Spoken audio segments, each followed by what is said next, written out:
Okay, so Mary, welcome to the Case Studies podcast with Brian and Job. Woo! Thanks, guys. I'm excited. I think Yay. you're guest number one. You're going to really break the ice for all of us. I'm honored. I'm honored. Yeah. So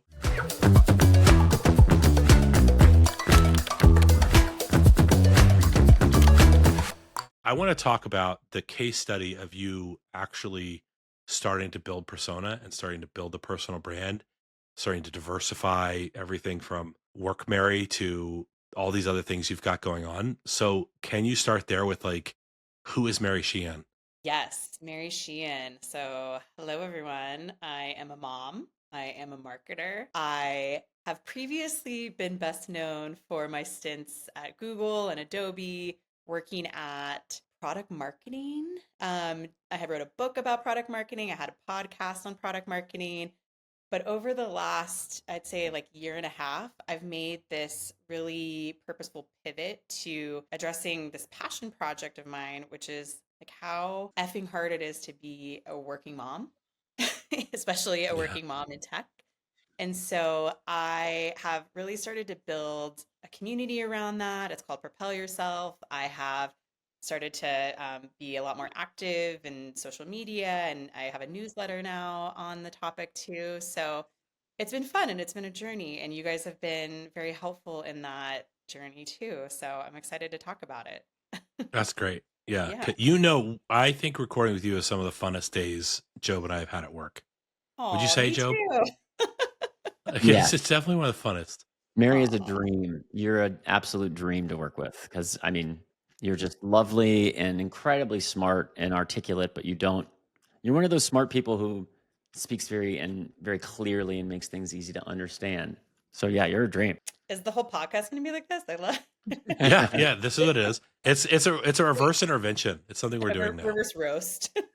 I I'm think so amazing. yeah, exactly. Well, let's start here. You have a career that every at least product marketer wants to have. You worked at all the hot spots. You took a break to hang out with us at AdRoll. Just kidding. AdRoll was hot too. But there's something more that you want. Like, how do you reconcile the like wanting something more from a career that's already kicking ass? Yeah, that's so interesting. I guess I just see myself as in constant evolution and following those things that really light me up and bring me joy. And a lot of times that is my career and my work and my children, but I get these little sparks of creativity to do other things. So, first there was a book, then the podcast, and then this new community. So, I think it's just about following what you're interested in and carving out the time to actually make something happen with it, which I think, Hmm. there's so many ideas out there. It's actually finding the time to execute on it. So, yeah, I guess it keeps me excited. I have like a very fully charged battery, and I like need something else going on besides all the other things in my life. So I look at it. Yeah. I think when I follow all those little creative sparks, I feel like I don't get enough done on some of the main stuff. And so then I shame spiral about all these other distractions because I think they're really fun and things to go do and mess around with. And then I go, well, this main thing is suffering or my family suffering. I say the words in my head, I'm not a good dad more than I think anybody else on the planet does. But Mm. all these things just kind of pile up and like you're out there doing it and figuring it out. Like, how do you make sense of that? Yeah, so I think that I, first of all, have been on a journey to like get over the mom guilt or the dad Hmm. guilt, the parent guilt.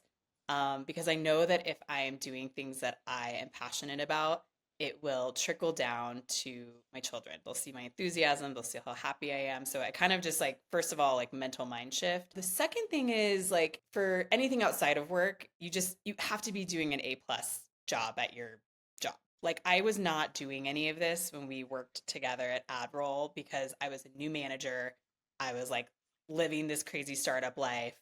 It was not possible to have any life outside of work or anything kind of extra going on for me. So you have to be in a position where you feel like you're succeeding and you're able to just really manage your time in a really good place, which I haven't always done. So that's kind of first point. Like if you're not in that position, don't do it. And then the second, like something I haven't really talked about is that I have really utilized my like in between or break time really efficiently. So you wouldn't call it a break time, but I've had, 2 maternity leaves. I've taken, some time off work. And during those times, I have like really hunkered down on a project. So I created this product marketing course in the back half of my maternity leave with my second kid, but I made it in a way that like worked for me. Like I really try to pick out projects where for this project, for example, I did a Reforge course with product marketing, their first ever product marketing course. And I knew I'd have my baby at home and I was like, can you guys interview me while I'm pushing my daughter in the stroller? Can that be like how we connect on this? And they said, yes, let's do it. Because they just kind of wanted everything in my brain to help to create this course. And then I could do async stuff to review what the team had put together when I had the free time to sit down, but I didn't have to be so beholden to a schedule. I'm sharing that story because I think that I think we get so worked up about like, oh, I have to have this exact time or I have to do something in this exact way. But finding those in between times and finding a way that works for you to work is how I've managed to kind of come up with some of those things, if that makes sense. Yeah. Well, just I mean, a lot of people I think about it as like trying to fit it in. It seems like it may be too cliche to say it's intentional, but like I struggle with asking for what I need at work and at home because to ask for what you need, you got to actually know it. You got to want to know it, and then you got to know what you need, and then you got to ask for it. And that those 3 steps are very very hard for me. I bet I'm not the only one, but it seems like what you did is you said, okay, what will actually work? Then you asked for it, like interviewing you while you push the kid around the stroller. And immediately I'm going back to thinking about the course I was going to do years ago. I never did it. I never shipped it. I never got it outlined. And what's more embarrassing about that is like I was a curriculum major in college. So I can write you a training on basically anything in the world. But I couldn't do that project because it was this exactly what you said. Interview me while I'm pushing the stroller. Mm-hmm. You found the accommodation or the request of what worked for you that was fit your life or affirmed your life and just said, hey, you know what? You didn't take this maternity leave so you could go write courses. You took maternity leave to be with the kid. Yeah. Yeah, totally. And I don't want to say like you have to do something on maternity leave because it's an absolute shit show. So don't feel like Mm. you're on a leave, you like have to do it. That has just worked for me.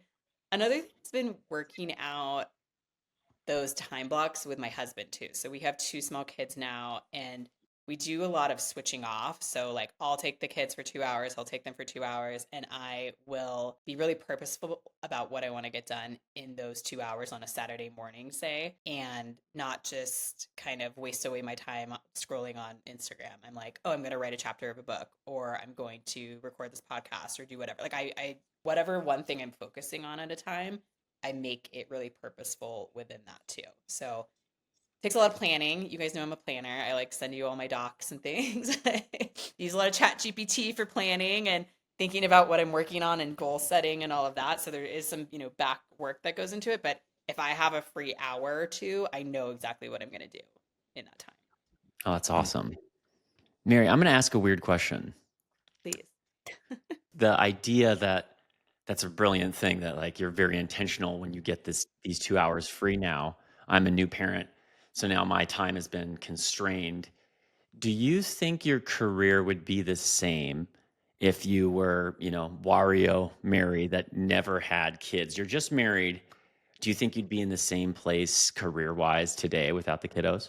So it's kind of funny because my priorities have obviously shifted. And I kind of realized, like, right away, coming back to work, that, like, oh, I'm not going to be like the VP of a startup right now. I'm just not going to be able to do that. I have a, 4-month-old son at home. So I think career in quotation marks, I think my career would be a lot different because I think I would have taken maybe a different track. But in a weird way, I think that being a mom has helped me super prioritize what is important to me and what I actually wanted to accomplish. So when my son was born, I had been writing a book, and the book took me 7 years, by the way. It's not like I just woke up and wrote a book in like 3 months. It was a 7-year project.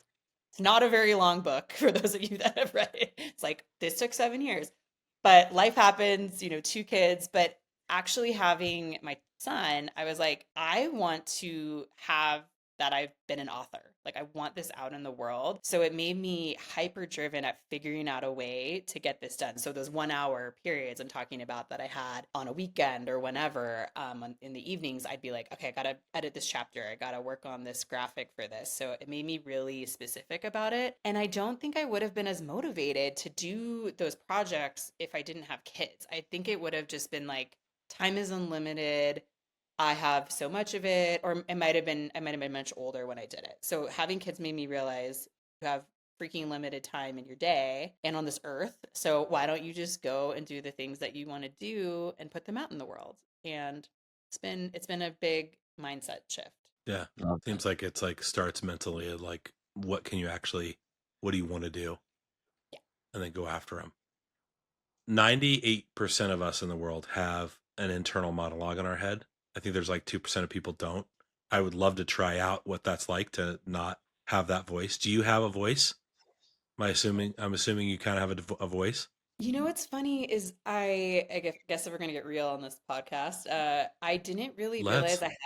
I have an internal voice, of course, and I didn't Okay. realize it was that a lot of it was negative until Mm. about a year ago when I read this book called The Artist's Way by Julia Mm. Cameron, and it's a wonderful book for anyone that's interested in anything creative or just like getting into your creative mindset. And it asks you to write down things that people have said in your life to you that maybe made you stop your passion. So like I loved writing growing up, but then there was like a period of 8 years or so where I just stopped writing. And it kind of forced you to go back into like, what are those things people maybe said to you, even offhandedly, that stopped you from pursuing a passion of yours? And so when I went through this exercise and wrote everything down, and it kind of has you confront like who said that to you, in your mind or whatever. But I realized that like a lot of it was internal, and a lot of it was like negative to myself, and not just about writing but about other aspects of my life. Once I realized that, it was really freeing to be able to counterbalance that and counterbalance those negativity, those thoughts that were sort of in my subconscious. But it was like heavy.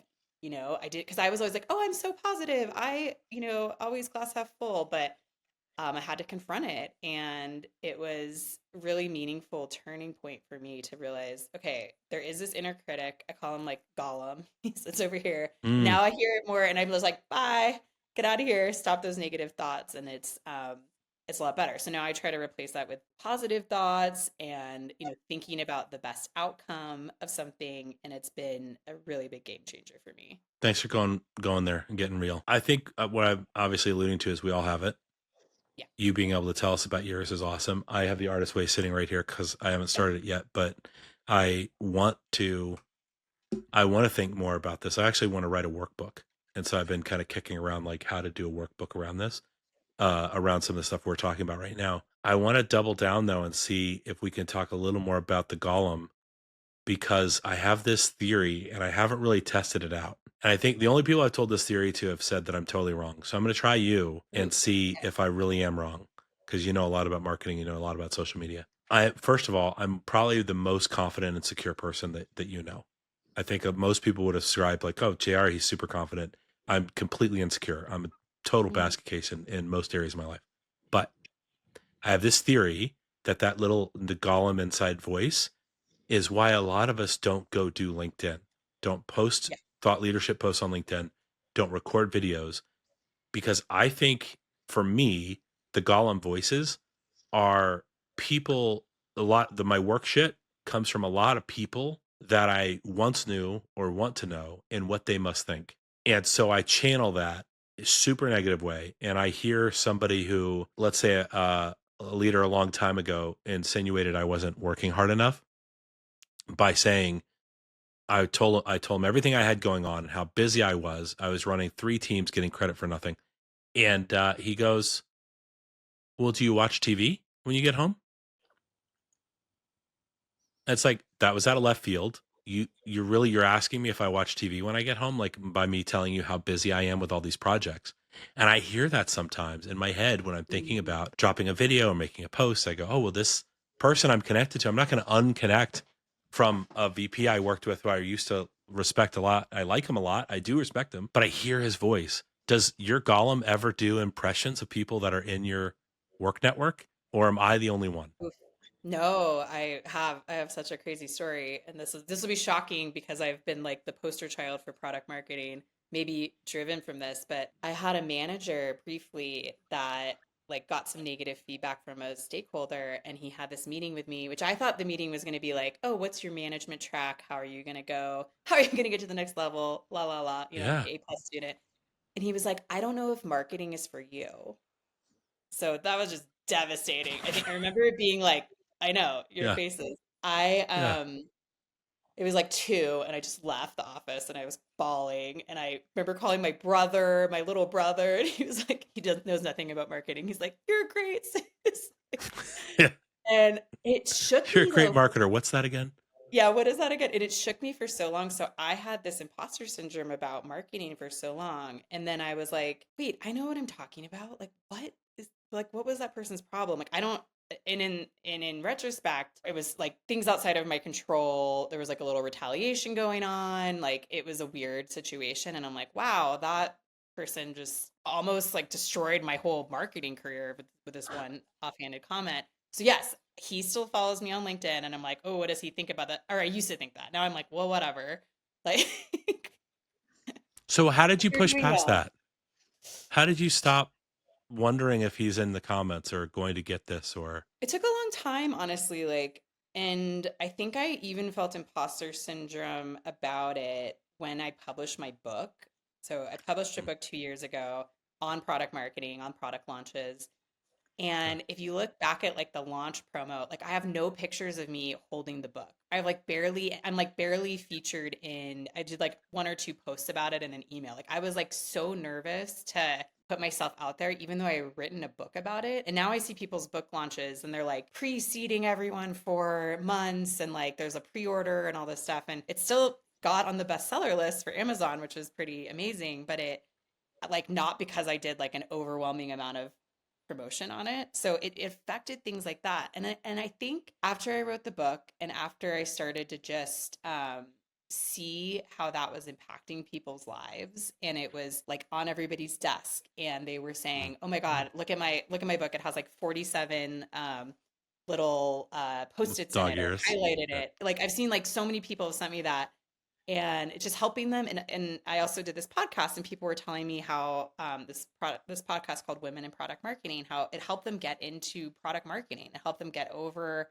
their fears. They made a career switch from finance to product marketing, and I was like, I'm really helping people. This is really cool. Like I'm good at this. So I think that's when I finally got over it from a external standpoint, like posting about it and feeling confident. But I had to like do these 2 big things. So I don't know if that's great advice, but it took a long time because those negative comments run really deep. And I wish I could go back and tell my younger self, like, what does this guy know about marketing? Like what makes him so great? Like what has he done? Like there's I don't know, like if you're there's not a marketing Yeah. Olympics. There's not a like you're doing the best you can with the resources and the experience that you have and you're going to go on to greater things. That's what I wish I could tell my younger self and just like forget that person. There will be others along the way that like are naysayers, but you just have to do you and focus on the people that you're really helping and the impact that you're making at companies and the Hmm. impact you're making in the world. And I think that's helped me see outside of like the negativity. And honestly, I got another part of the imposter syndrome was when I did write my book, I was like terrified of getting a negative review. And Hmm. I have 4.5 stars, so pretty good, but I did get one negative review. And by the time I got it, it was like 9 months after I published it. I kind of laughed when I saw it and I like looked the guy up and I was like, oh, what does he have to say? And on it, he was an engineer. And I'm like, thanks for reading my book. You're not the target audience and writing the review about it. But I was like so worked up about getting a negative review that I almost didn't publish the book. And I'm like, okay, I have like 85 glowing reviews and this one that's literally like, meh. It's like, so thank you for your opinion. I don't know. It's just sort of like I put a lot of things out there and like 99.9% of the reaction I get back is positivity. And if people want to be haters, they're just gonna be haters, I guess Yeah. is the tagline there. Do you have any trolls that show up on your LinkedIn or your other channels? No, I mean, I'm really only posting on LinkedIn because of I am afraid of trolls. And I think LinkedIn is this happy place on the internet where people's names, their real names are there, their companies are there. So I've had a Yeah. couple of people like, I wouldn't call them trolls, but a couple of people kind of like question my content or whatever. And that used to kind of stress me out. But now I just think of it as like, oh, they're just engaging in a debate. I want to answer their question, but I have not had any trolls like DM me or anything like that. So hopefully this doesn't open the floodgates. Yeah. I'll send them to you two. You two will take care of them. But Hey, uh, do that. Do that. We have a lot to say. We are on like the Mary Fan Club team. So but I haven't. So that's been nice. And I know other women that have, and the way that they've handled it has been kind of hilarious. Like I've seen public posts that they'll be like, this guy trolled me. Do your worst, LinkedIn. Or, it's like, oh yeah. God, like that person just got like hammered. But you can't, it's not the same on X or Instagram or whatever, because like people can hide behind their names. So, anyways, that's been my experience. I don't have a gigantic following, so I'm sure it gets weirder once you do. Well, yeah, I'm sure it gets weirder too, but I don't do a lot of thinking about like how hard it must be to have a gigantic following because the levers are different Yeah. and there are things that happen. I've got friends that have big enough followings they get sued for things that they say, and it's Oh my like, God. cool, man. Well, I wish I could just do more product launches the way Mary said to and not be in my own way and my own like instead of letting my posture decide like the example you gave us of not promoting a picture of yourself with a book is it's a little bit crazy, right? For I don't mean to be insulting to you, but like when I look Yeah, at that and I go, "Oh, that man, that's so sad, Mary," because like I know. the book is great. I have a copy of it. I wish I had pulled it out to hold it up, but like I got a copy of this book. I found it really helpful, and to hear the inside track of it was like a real swallow hard and hit send moment. Thank you for even just being that honest because you don't have to be that honest. You have a book now. You're a published author.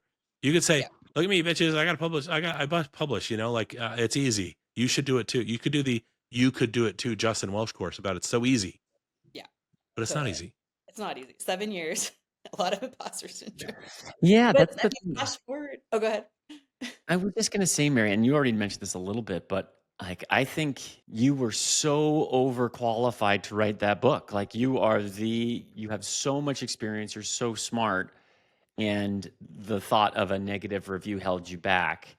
So, and times that by billion women out there who are in your exact shoes, who do want to write something. They are the right person to do it. They have all the experience and they're holding themselves back. What would you say to them to short circuit that feeling, to just, I don't know, just bump them a little bit, to give them that nudge? What do you say? What do you do? Yeah, I think my perspective now, and I'm taking this from my good friend Yasmin Touré. She has a podcast too called Gateways to Awakening. She's very, Awesome. she's amazing. Something she's taught me is to think with your heart or lead with your heart instead of your head. And so now with things that I'm creating, I'm really doing them from the heart. So my community of women, Propel Yourself, launching a new podcast, I'm writing a lot more. It's really from the heart. So I'm not really overthinking it, and I'm like, well, this I really truly believe this is going to help someone. And I'm not like, oh my God, the reviews or the posts or the like likes or whatever. I'm like, this could actually really help someone's day, help them with a career change, help them feel more calm in their life. And that to me is so rewarding and such a mind shift that it makes me less stressed about anything I do. So flash forward, actually last week I had a photo shoot. I'm holding my book, my 2-year-old book, taking some other pictures for content and stuff. And I'm like, wow, it took me like years to get to this point where I'm not embarrassed to like put my face out there a little bit more but this shift has been so meaningful, and it came about the same time as you guys reached out and we started doing more video content where I was like, I want to share some of these things that have worked for me and other women. And so what if it doesn't resonate with everyone? Like it will reach the right people, and I really believe that it's going to help some people. So I'm going to keep doing it. So if I would say that to the 1 billion women, like if you have something you think could help one person, post it, share it, create it. Like that is worth it. And that is my new metric of success. Like, can I help someone? So Hmm. there it Love it. is. Love it. That's great. That's great. As you said, like the lead with the heart, I was thinking about Brene Brown, who basically in her first really big talk, everybody goes back to like, oh, she launched on TED, but she turned TED into a Netflix special. Like that's pretty freaking cool. And she basically has a line where she acknowledges if you're going to lead a wholehearted life, you're gonna get your ass kicked. And there's something really special about that. So like just the other day, I was thinking about what you said about your younger self. I was thinking about my younger self, and I'm not going to give you the whole story today, but at some point I'd love to. But I'm driving down this road by the kids' school, and I'm thinking about my younger self, and like, could I really go back there? Fast forward 2 hours later, I'm on pickup, and I pick up my 11-year-old to take her somewhere. And we live in this bad cell area where she's always like yelling at the car Siri because it won't play her music and it's playing dad's music. So the first thing she's got to do is get my music off. And the song that she plays is this new kind of kid pop song about this guy talking to his younger self at 12. I wish I had the number to my 12-year-old self as the opening line of the song. And I'm like, oh, this is going to be good, right? Because she's 11. She says all kinds of crazy stuff. How is she relating to this song? And I'm listening to it, and it's like the same thing I would have told myself. It's very different. He's talking about a different situation, but oh my God, well, if she relates to that at 11, and it may never go away for her, like it might be time that we just end this discussion about should have, should have this, should have that. The imposter syndrome, maybe it's not a syndrome. Maybe we all feel it. And we just go, okay, we know it's going to be hard. So let's go ahead and put some like benchmarks in place so we don't slide all the way down the fucking mountain when it happens. So mountaineers call that a self-arrest, where you fall on an ice axe and you stop yourself from plummeting into the canyon. That's my theme for the year, really, is to like figure out what those self-arrest points are, where if there's something, a comment, a troll, a picture, or something doesn't work, doesn't feel right, I want to be able to stop that slide, but also recognize that I'm probably going to slide. Totally. And it's kind of interesting. Like, I mean, I don't know if this is a healthy exercise, but sometimes I play it forward and I'm like, well, what's the worst that could happen? Like, what is the worst that could happen? Like, the worst that could happen Yeah. was that I got negative reviews and nobody bought my book, and I was like, that would suck, but I'll Yeah. survive this, And I actually talked to this group of other women creators last week. We were talking about trolls and like, what's the worst thing that's happened since you've started like posting more on LinkedIn? And all of us just had the same answer, which is like a random friend. Like for me, it's my husband's best friend. Who's not my target audience. He just always sees my posts. Like I was like, every time I go on LinkedIn, I see Mary, and I'm like, that's literally the worst thing that's happened, and that's kind of funny because he shares it with his wife and other people, and I'm like, and it was the same. So it's kind of funny. Like the worst case scenario is probably not going to happen, and honestly, like when something happens, you get that negative review, you'll probably have received so much positivity that you'll just literally laugh about it and be like, who can I share this with? Like this is actually funny. Like who is this guy? Who is this person? So yeah, the self-arresting. It's like stop yourself. Like why are we all so stressed out about what other people think? Yeah. Well, that's a great wrap point, because if only one person hears this, it was worth our time. It was worth our post. It was worth putting it out there. And if the message they got was let's go ahead and stop when we can, but recognize that it's going to happen. You're going to get a little trolling. You're going to get the random people chiming in and saying, oh, I see you. It's like, they're not saying they see you too much. They're just saying they don't have a big feed. It's okay. This guy's got 6 people he's connected to. Of course he sees you. He should. You're putting out great content. That means people are upvoting stuff. People are voting with their eyeballs. That's maybe not a bad way to think about it. So the fact that you're willing to like get to this benchmark in your journey and turn around and tell everybody else, like, it's okay to take a picture of the book. It's okay to post. It's okay to do some video. It'll be okay. I mean, that's probably what I'd say to my younger self anyway. So this has been great. Thank you. Thank you guys. I love what you're building. Thanks, Mary. All right, that's a wrap on pod 1. What'd you guys think? Did we do okay?